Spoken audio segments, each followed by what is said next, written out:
when we think about how ICE agents handle situations. Do you think going forward there will be more attention to, maybe de-escalating a situation after this has happened? I think so. They'll have to review their policies. But, in the beginning of this episode, the segment right here, I brought up how I actually was rear-ended by an ICE agent. I can tell you some of the mindset here, what goes on.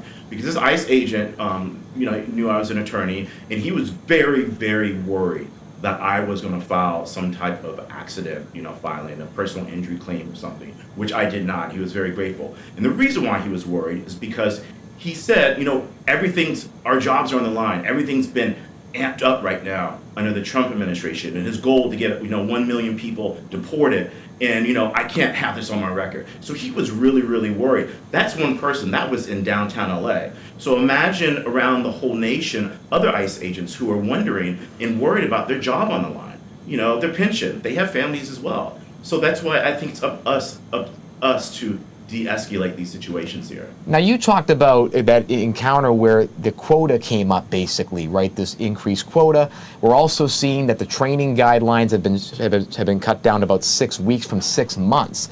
Do you feel, in your experience, that has impacted how ICE interacts with the community? And do you think there need to be reforms as these cases will as the whole situation in these campaigns will continue to increase?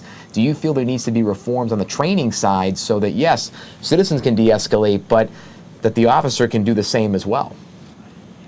Yeah, I think so. But again, here, this Jonathan Ross was an experienced ICE agent and Border Patrol agent. I think he'd been with them, 15 to 20 years of service. For the U.S. government here, not including the Iraqi war in 2004, 2005. So he's already had years and years of training. For newcomers who are joining ICE, I think there needs to be a longer training program, probably a policy review, some compliance, I would say compliance revisions in the training manuals, and how to approach and deal with citizens. But again, this could have been prevented. I don't think that he should have the right to shoot her, but at the same time, unfortunately, Ms. Good put herself in a situation that now she can't walk away from. All right, Michael Wilson joining us. We appreciate your insight. We're going to take a break here, and after the break, we'll be back with Tony's rundown and also President Donald Trump talking about the oil executives and what that means in Venezuela. We'll be right back here on Fox Local. Thank you.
Up, 5, 4, 3, 2.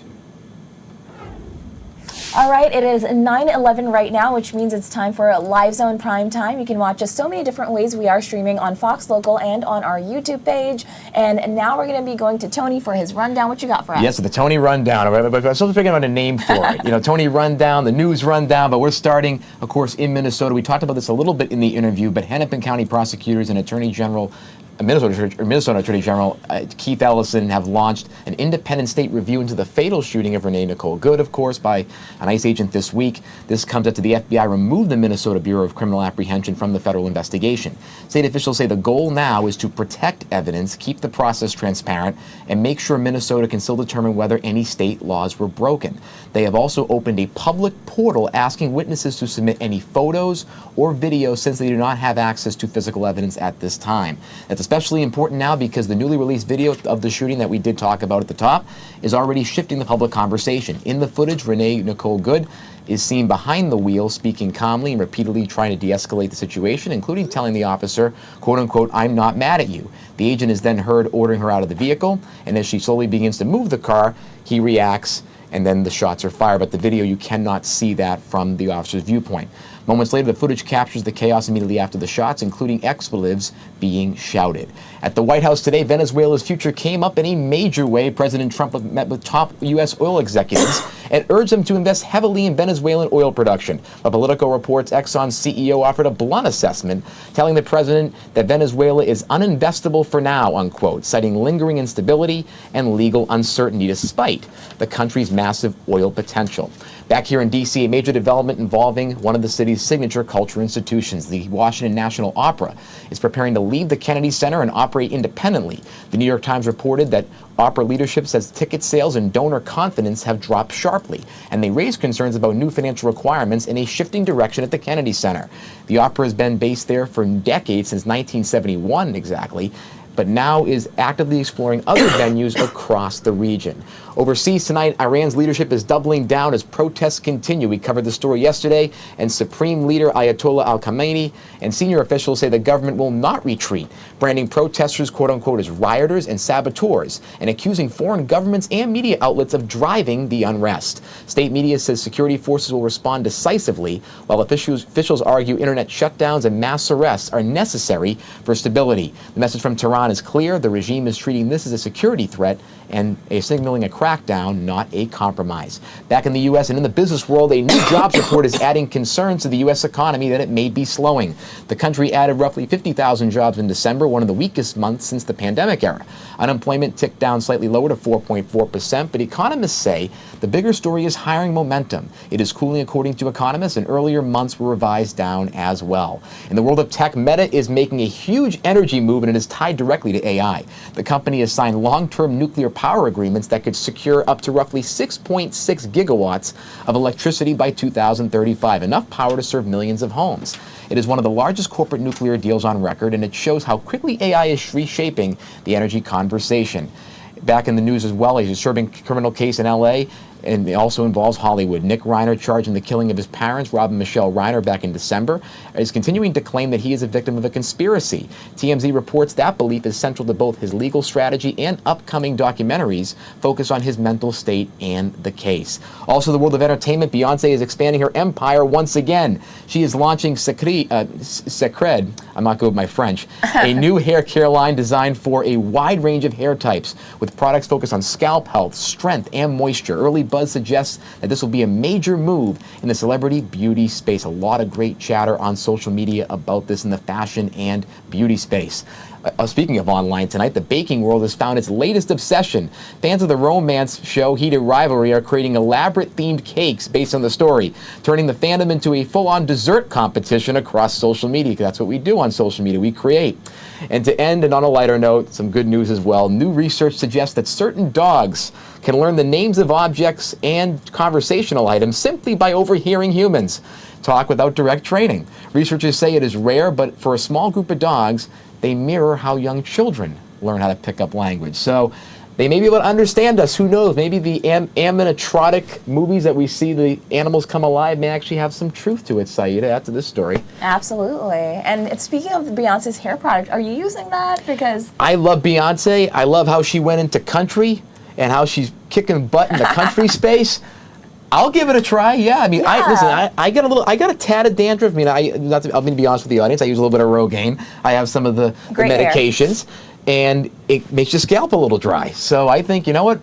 I will use it, and if there's a brand deal for us influencers out there, Beyonce, I'm all ears too. Beyonce, are you listening to this? Beyonce's good at Not to be everything. pitching myself all the time, but you know what? I just have to go with that Shoot your one. shot. Shoot I mean, your she shot. has done incredible work with her career, from Destiny's Child, Yes. work with Jay-Z, what she's done. And this is a perfect timing, as we're seeing Hailey Bieber sold her company Rode for Yes. nearly $1 billion. We're seeing with Rihanna's brand is going off the charts in the billions. Selena Gomez. Right, and I mean, so like and also the Stranger Things actors, Millie Bobby Brown's got her own brand. They're all coming out with brands. Absolutely. And I think if they stick to the right niche, which I think Beyonce is doing here about scalp health and really about making sure that that the skincare as well is important, that's great for her. So I think it's going to be a really interesting business move for her going forward. Absolutely. So now we want to bring in our guest, who is also laughing at this conversation. I saw that. I could see that. Brian Maloney is a conservative analyst. He I admitted is about my hair. dropping bars on our show. So Brian, welcome to the show. Of course, we want to switch over. We want to make it a little serious now. Yes. This is a serious Focus. show. But I Let's mean, focus. how dare you mispronounce Beyonce's beauty line? I'll tell you, I almost went to France on my trip to Europe. I went out of the country for the first time last month. And I'll tell you, I would have been heckled over there in France for how bad my French was. So next time, pronunciation I'll be doing. Absolutely. Well, we want to shift over to President Donald Trump, who was taking questions during a meeting with oil executives. And of course, we were talking about this since Saturday, since the Maduro capture took place and everything unfolded. So if we start investing in oil in Venezuela, if our companies do, our U.S. companies, where would that place us when it comes to competition with countries like China or Russia? Well, actually, it changes very little for now. It's kind of a non-starter because Venezuela's oil sector is in such bad shape after 24 years of socialism and corrupt governments that there's not a whole lot going on. And you'd have to pretty much rebuild from scratch. The only American company still in Venezuela is Chevron, and they are only pumping out, I think, 240,000 barrels a day. So that is a pittance compared to what Venezuela could do and what they used to do when they were a major oil supplier and OPEC member back in the glory days, I think, of that country. And so the bottom line here is we're hearing crazy numbers, maybe $100 billion needed to rebuild Venezuela's oil sector. So essentially, Trump was just in there talking with these executives, trying to figure out what it would take to get the oil pump again, and it's going to take years and a lot more stable government than is in place now. Do you feel that this potential setback may hurt the president's argument for the extraction, and it could hurt his overall timeline where he doesn't want to go for any new long Iraq-style government changes or wars? But do you think that could hurt that case if these oil executives decide not to go forward and make any investment at all?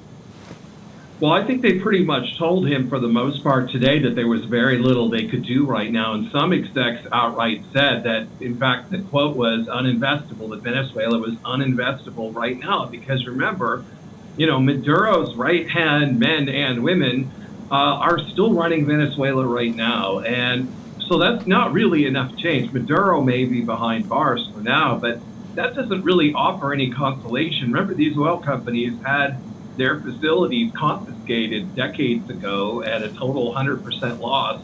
They were not compensated in any way. And as the oil industry was nationalized and then it fell into total ruin, the engineers fled, went to work for oil companies in America and around the world. And so the entire sector was destroyed along with Venezuela's economy. So I would think that Trump's aides must have alerted him to this outcome before the meeting, I would suspect, because it shouldn't be a mystery that Venezuela is years away from pumping a great deal more oil. However, I think that there's a lot behind the headlines, a lot else going on here that doesn't get the attention that what's really going on here is something a little bit different. Yeah, and I want to get clarification. There's a certain meme that goes around on social media every time America gets involved, and oil is in the same context. And it's, I don't know if you've ever watched the Chappelle Show, but it's that one clip from the Chappelle Show where Dave Chappelle is pretending to be the president of the country. And one of the reporters says, like, is it true that you're only interested in such and such country for oil? And he's like, well, oil, what are we cooking? I know it doesn't make any sense to you probably, but it's like this like meme that's been going around, and I want to understand the context, because I feel like whenever we see something on social media, you know, it gets reposted, retweeted. So there is this popular misconception that whenever we get involved in another country's, well, let's say business or something like that, we're trying to take something from the country.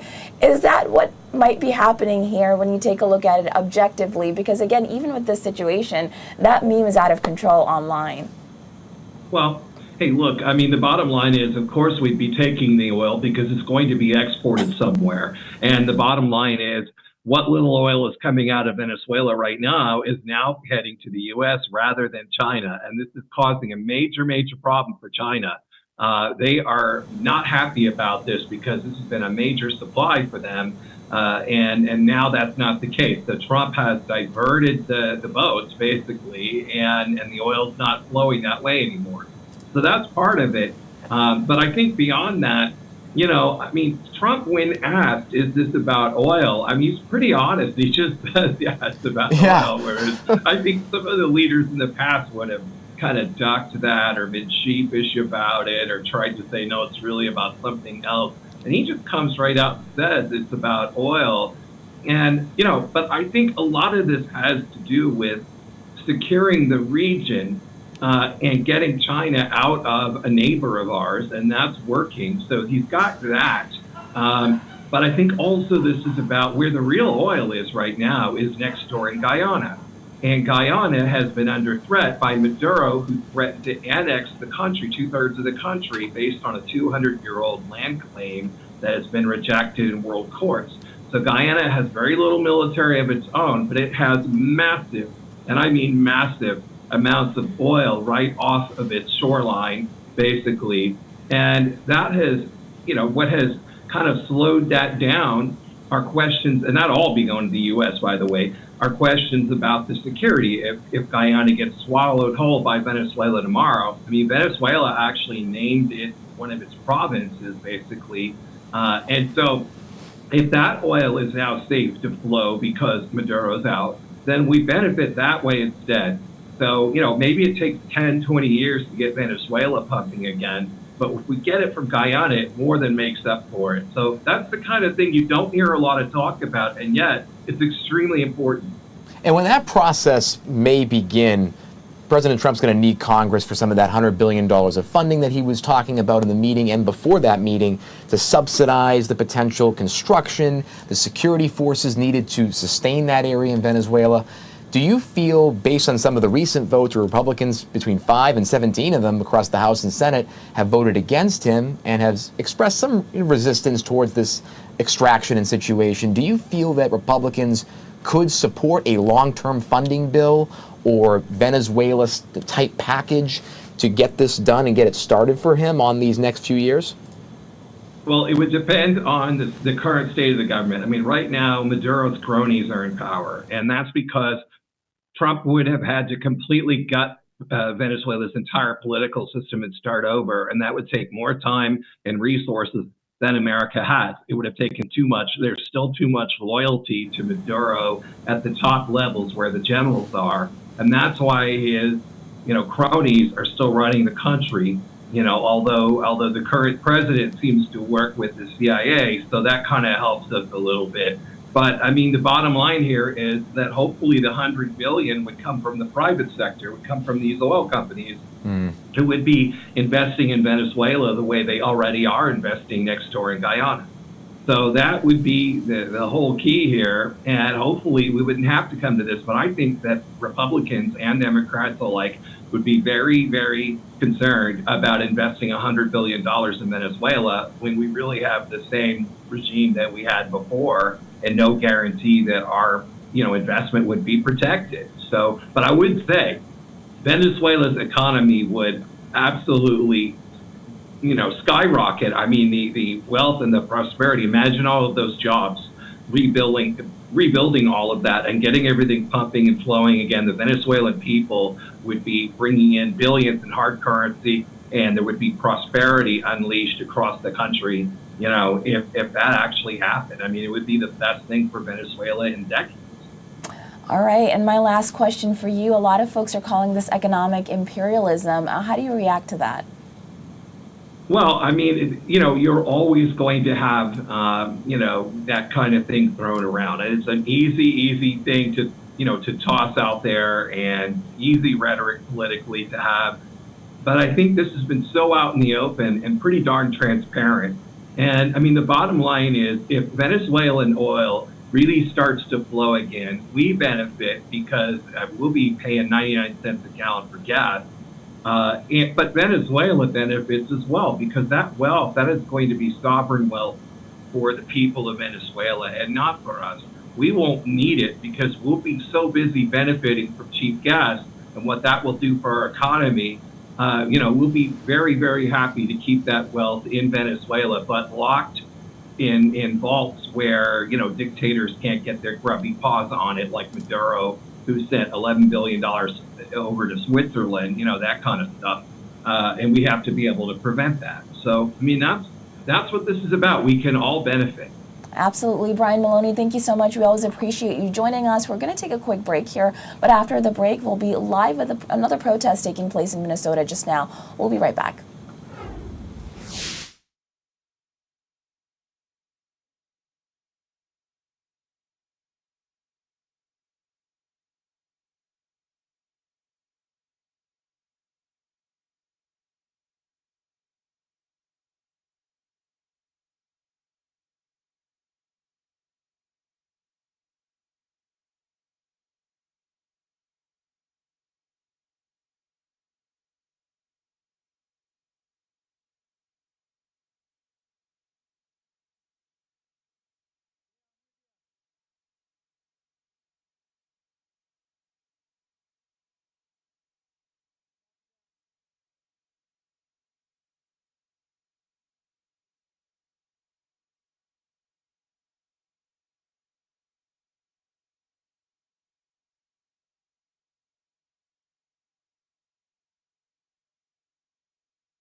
All right, 9:30 now. Welcome back to Live Zone Prime Time, and looks like protests are ramping up in Minneapolis. Yes, and again, this is, of course, in response to the horrific shooting this week in Minneapolis. And when you look at this, we saw protests not just in Minneapolis. We saw them in Houston yesterday. We saw them in D.C., right in downtown near 14th Street and U Street.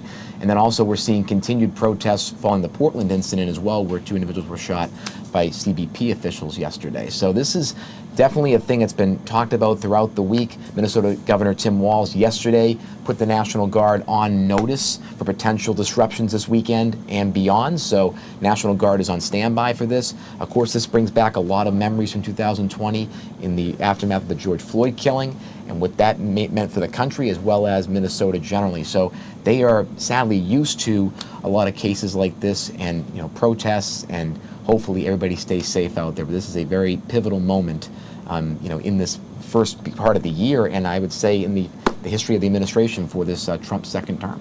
Absolutely, and even this weekend, there's protests that are expected right here in D.C. in the nation's capital. Yes. And of course, we're going to keep an eye on those as well throughout on Fox Local, on Fox 5 Weekend Live. So make sure you guys tune in tomorrow from 10 a.m. to 6 p.m., both Saturday and Sundays, because there are protests that are expected here locally as well. Right, absolutely. And this is the thing. It's about, of course, the First Amendment. This is your right to go out there and peacefully protest. And officials from across the spectrum are talking about make it peaceful, make your voice heard, all those things. Minnesota Governor Tim Walz, of course, even though he was issuing the National Guard order and the kind of wait and see order, basically, he is also saying, hey, go out there and protest and, make your voices heard. And this also dovetails with the AG, Keith Ellison in Minneapolis, is saying, hey, give us any evidence or videos from the incident that you have, because they are running a parallel but separate state level investigation. So a lot of things are happening on the ground right now.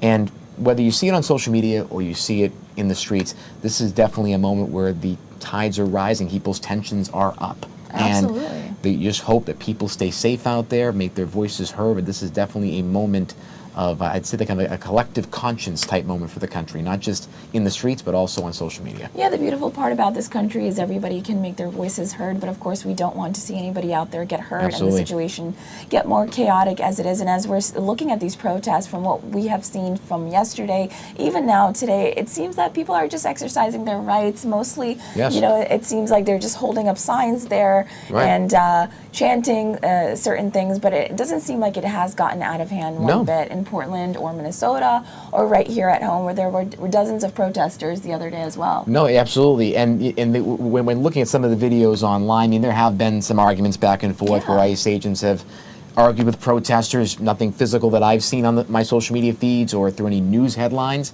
But, the biggest thing is, for citizens to, again, protect yourself. You have the right to be there. Just make sure that you keep yourself safe. And again, there are a lot of organizations out there that are, giving legal advice you're seeing on social media to make sure, hey, these are the ways you can protest legally. Here's some things to bring if there's pepper spray that's sprayed from a federal official or local police. And what's very, very tough and very, I would say, complex about the issue in Minneapolis is the relationship between the Minneapolis PD and the community. Since 2020, of course, the horrific killing of George Floyd that was done by a Minneapolis police officer at the time. And they had to spend a lot of time trying to rebuild that connection and trust with the communities that they serve from the policing perspective. So and when you listen to Chief Brian O'Hara, the Minneapolis Police Department, he talks about having to go in there and rebuild post-2022, and he came in as the chief post all of that, and how the ICE campaigns and raids, and now this particular case has really made his job harder, because we saw on Wednesday there were citizens in Minneapolis throwing snowballs at local police, not ICE officials. They were already gone, but throwing it at Minneapolis police officials who actually were on scene just trying to investigate what happened with the ICE officials. They weren't in tandem with ICE or helping them with any of those operations. So that is going to be a very tough point for Chief O'Hara, for the Minneapolis community, Mayor Fry, and just the citizens generally, of how do you repair that trust after it may have been breached again, potentially, because of this horrific shooting involving an ICE official. So that's just one thing to look at, is how do citizens react to local police that are just out there trying to keep the peace and keep things calm versus the relationship with ICE and citizens right now. So we always have really interesting people on our show. We had Michael Wilson, who was a whistleblower attorney, and of course Brian Maloney as well. But one thing that I do remember Michael Wilson mentioning, he was saying that onus would come on the public to be careful about how they're handling the situation, correct? And when you heard about that, I mean, it's like, it seems like there's so many different opinions out there, of who should have de-escalated or who should try to keep things more peaceful. Yes, I mean, the biggest thing that I've analyzed and really seen across traditional media as well as social is what is the role of the officer, right? They serve and protect us. Aren't they held to a higher standard? And when you look at the difference between ICE and regular local policing, we're seeing policing analysts, national security people who have mentioned that ICE agents and CBP, they are not trained in traditional civilian policing, meaning going into a tough situation like this, where there's a moving car, or there might be a misconstruing of what was said by the officer, because looking at some of the video evidence, there may have been confusion about, did the officer say get out of the car or get out of the way, because certain ICE officials were waved over by her and they went around her. So there's a lot of confusion potentially. And there's always been mention from more policing analysts and national security people where local police are more trained in situations like this, handling the public, handling more agitated situations, and knowing how to de-escalate. When talking to some individuals across media here, what I've heard has been the aggressive nature that ICE has taken to some of these encounters, whether it be in raids or with citizens who were protesting them and against their operation. The aggressiveness generally to maybe yell or to swear, that could make someone feel nervous. Potentially anybody, whether they're in a car or they're on the street, just videotaping or witnessing, as you can do that. And there has been on social media videos where ICE agents got angry that people were filming them, and there was this agitation where with a lot of local police, they let it be filmed because it's part of the situation. It's part of the overall job of being a police officer that's going to be filmed, and a lot of them have very detailed body cameras. So that's just one thing that to focus on is the ICE policing versus local, I would say traditional regular policing, where they are trained more at the local level on how to handle crowds, how to handle protests, how to handle delicate and really quick situations like the tragic one we saw with Miss Goods. So I think that's just one thing to look at, is who is responsible, right? Is it potentially on the police who are given that trust by the public? Is it on them more to de-escalate? We've heard for the last 5 years about de-escalation, police reform, more training. When we look at the ICE campaign, and we talked about this with Michael in the first interview, where the training for ICE officials has gone down from 6 months to 6 weeks. What? In terms of training. Oh yeah, in terms of it's gone to about 47 days average to get these officers trained and ready to go. And this also dovetails with the increased funding last year from the Big Beautiful Bill that went towards the ICE and CBP funds.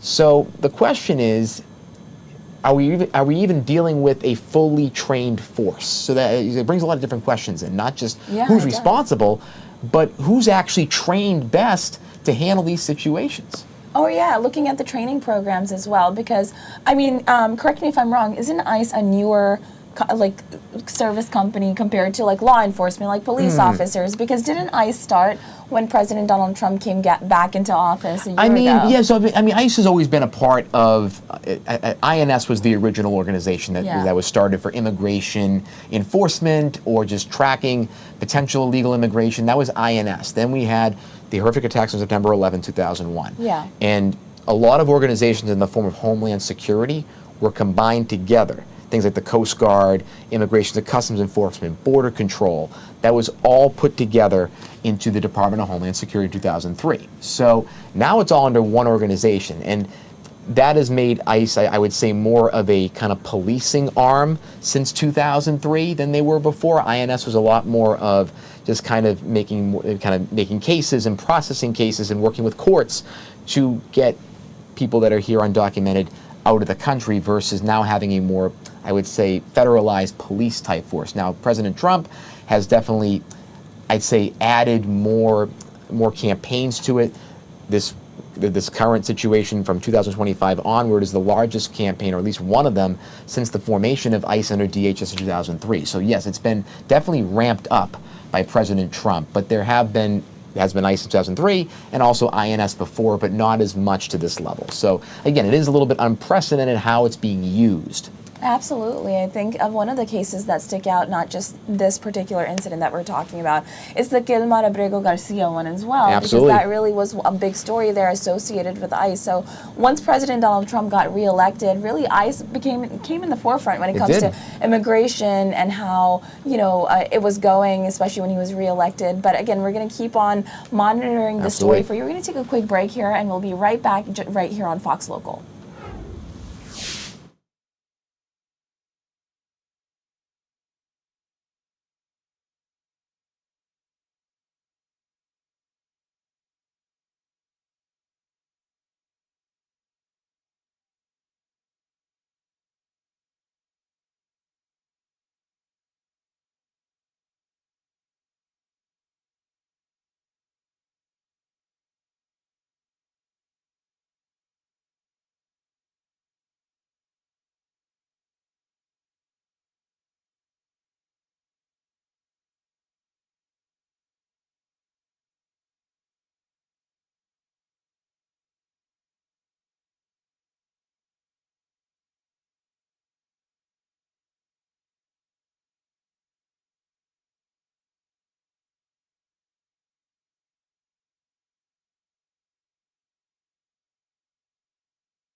Well, welcome back. A new era of Washington Wizards basketball. Tipping off tonight, our very own Chad Ricardo has the latest. Chad.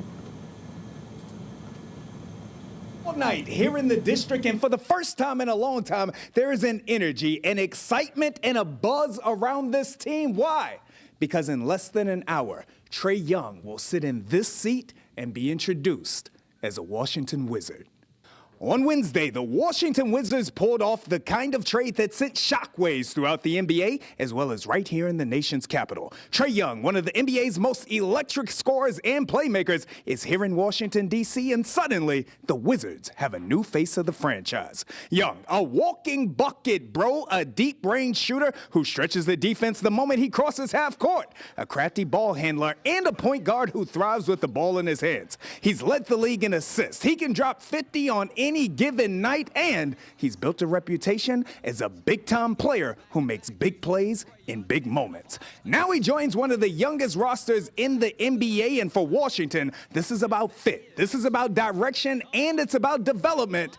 And for his new head coach, he's just as excited as the fans are. Insert site here.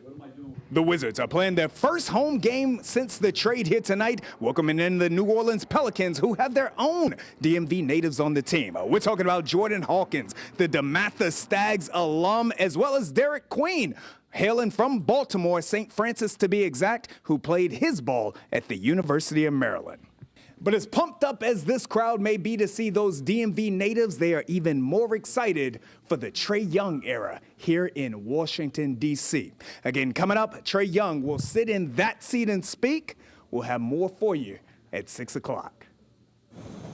All right, Chad, thank you so much. I love the fact that Chad really got, creative there and sat sure down did. and I just really loved took that. us there, Chad. Always the high energy moments from Chad He always Ricardo. is high energy, and I'll Yes. tell you something. When looking at this trade, I mean, I was shocked when I saw this come across my wire, and ESPN was like, "Oh my God, Trae Young's coming to the Washington Wizards," because there has been a lot of frustration in this town, especially last year when they had a very poor season and they were slated to get at least a top 2 pick, and they did not get one of those picks. And there was a lot of conspiracy, around why did Dallas get the pick when they traded Luka Doncic and all of those items. But now that Trae Young is here, not only is he a playmaker, but he can assist, he can move the ball up the court, he can be a leader to this younger team overall. My goodness, they are going to potentially have a nice future setup, because the thing is, the Washington Wizards have been young. Okay, they're trying to build for the future, but that doesn't lead to a lot of wins. Potentially, with someone like this, a foundational centerpiece who can move the ball, who can teach these young guys how to play, and also be a great scorer for postseason and regular season, we could see 5-10 years of great success from the Washington Wizards. And we'll see, again, what happens after the season. Is there potentially more draft picks, so the Wizards get a higher pick next year as well to build around? Are there more trades now? Because having a star like Trae Young opens up the team to getting more stars, potentially having a LeBron, D-Wade, Chris Bosh, to go way back about 10 years now, to have that type of big three or have a 1-2 punch. Who knows? Because now this opens up so many interesting possibilities for the Washington Wizards. And I can just tell you're a Washington Wizards fan. I mean, I am from Boston, and I am a Celtics fan, but when I look at, I've done some work with the team, I've done some broadcasting work for the team over the last couple of years, and the fans are hungry for a winning team. Yeah. They really did a rebuild the last few years after being a pretty solid 7th or 8th seed, just barely getting into the playoffs, but they weren't progressing in the playoffs the way that the team was looking for. So they really took the team apart, tried to rebuild. It's been a rough few seasons, but now I think this is where the turn starts to happen. It may not happen this year. They may not get to the playoffs or even close to it. But if Trae Young can start to show some promise, whether, he is going through some injuries, so they're trying to figure that out. How much will he play this year exactly? We do not know that officially yet. But if he can just be a presence in the locker room, get the younger part of the team ready to go, post 2025 and beyond, this team could do some things really special. Absolutely. Well, we got to root for them. Right now, I think we want to switch over and talk about President Donald Trump and that meeting that we were asking Brian Maloney about. So let's take a look at what President Donald Trump spoke about this afternoon. I would like to make a deal, the easy way, but if we don't do it the easy way, we're going to do it the hard way.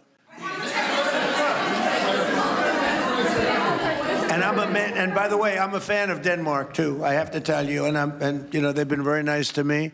I'm a big fan, but you know, the fact that they had a boat land there 500 years ago doesn't mean that they own the land. I'm sure we had lots of boats go there also, but we need that because if you take a look outside of Greenland right now, there are Russian destroyers, there are Chinese destroyers and bigger, there are Russian submarines all over the place. We're not going to have Russia or China occupy Greenland, and that's what they're going to do if we don't. So we're going to be doing something with Greenland, either the nice way or the more difficult way. Please, go ahead, ma'am. Mr. President, why is it so important to you to own it when you have a military presence there, which you could expand to affect the security? Because when we own it, we defend it. You don't defend leases the same way. You have to own it. And, you know, with a nation, look at what happened with Obama, with that horrible deal they made with Iran. It was a short-term deal. It was like a 9-year deal. Countries can't make 9-year deals or even 100-year deals. Countries have to have ownership. And you defend ownership, you don't defend leases. And we'll have to defend Greenland. If we don't do it, China or Russia will. It's not going to happen. We are not going to have, and I like China, I like Russia, I love the people of China, I love the people of Russia. I get along very well with President Putin, but I'm very disappointed in him. I get along very well with President Xi. I'm going to go over to China in April, but I don't want them as a neighbor in Greenland. Not going to happen. And by the way, and NATO's got to understand that. I'm all for NATO. I saved NATO. If it weren't for me, you wouldn't have a NATO right now. But we're not going to allow Russia or China to occupy Greenland, and that's what's going to happen if we don't. Go ahead. On the economic report that came out today, Mr. President, one, can you respond to that? And two, it was an amazing report. The most amazing thing is government jobs are way down. And yet the unemployment or the employment numbers are very good. We've gotten rid of tremendous numbers of federal government jobs. Nobody's ever seen anything like it. And yet the employment numbers are very good. They're really getting better. But now we have all those people to work in the private sector for a lot more money. I think that's one of the very big things. The other thing is at 5.4%. And remember, this is after we had a shutdown. And that shutdown had an impact because the concept of the shutdown, even though it's before, people knew we were going to be shutting down. A lot of bad things happened. And by the way, on January 30th, you may have another shutdown. We'll see what happens. But I think the numbers, Caitlin, were really amazing. Look, to think about 5.4%, nobody thought that. They thought it was going to be 2%. And you know what it is? It's tariffs. And it's also November 5th. We had a great election. A great election. Our country was dead 1.5 years ago, and now we have the hottest country anywhere in the world. And I hope you guys were impressed. 5.4%, and we haven't even really transitioned yet. There's no reason it can't be much, much higher than that. Yeah.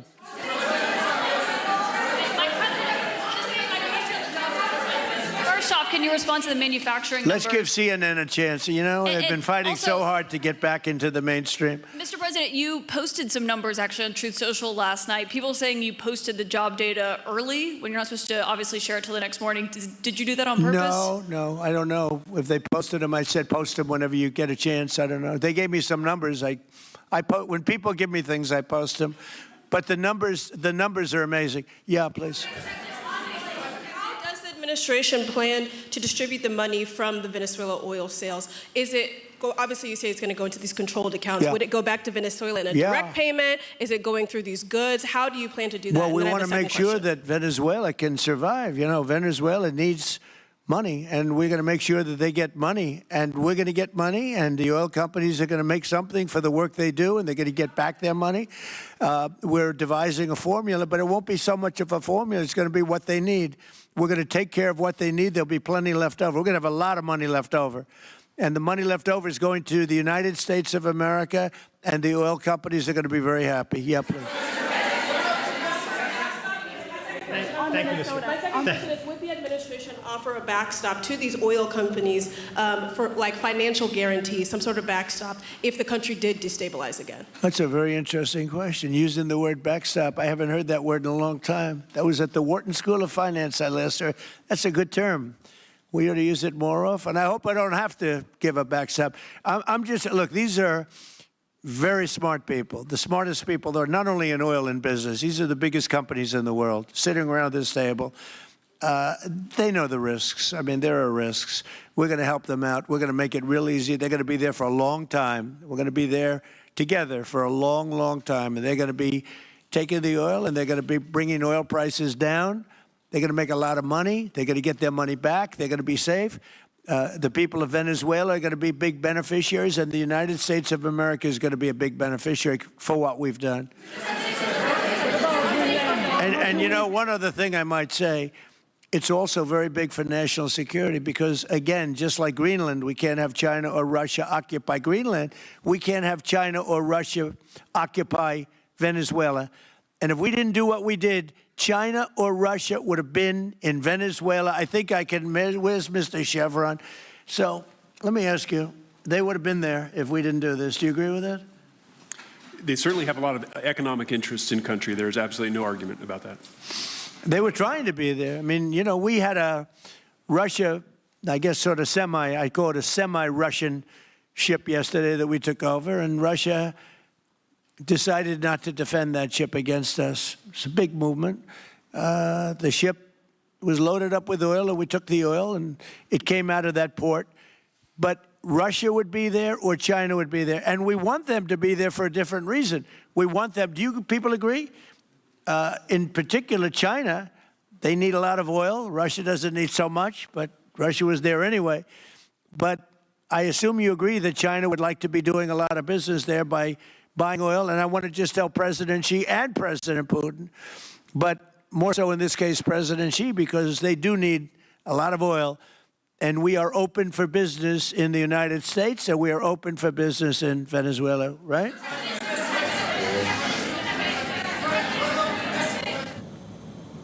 All right, that was President Donald Trump meeting with oil executives talking Greenland and how this will benefit Venezuela as well as the United States. We're going to take a quick break here, but after the break, a surprising find at Bethany Beach. We'll have all that and more when we come back.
All right, welcome back. A young humpback whale found dead on Bethany Beach. Now, officials are wondering how this happened. It was just a little bit smaller than a school bus. So Fox 5's David Kaplan has more from what officials are finding out at the moment. David.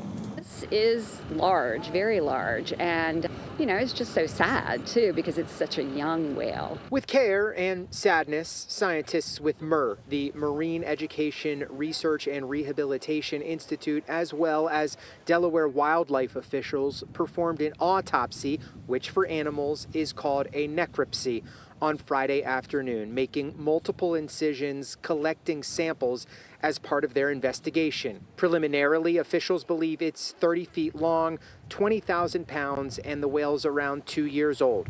Ship strikes or disease are common causes of death, but at this time, they don't know how this whale died. The neighbor tells me she first spotted the whale in the ocean yesterday. She came back a few hours later and it had beached where you're looking right now. Today, officials came, they dragged the whale to its current location. You can see the marks in the sand, and at that spot, they have been performing the necropsy. Once they are done with that, you can see they plan to dig a hole right there next to that fence line, and that is where they'll bury the whale. I was like, ooh, I'm not sure I'm crazy about that idea, and I'm not crazy about walking near where that's buried, but they assured me they do it all the time and that we won't know any difference.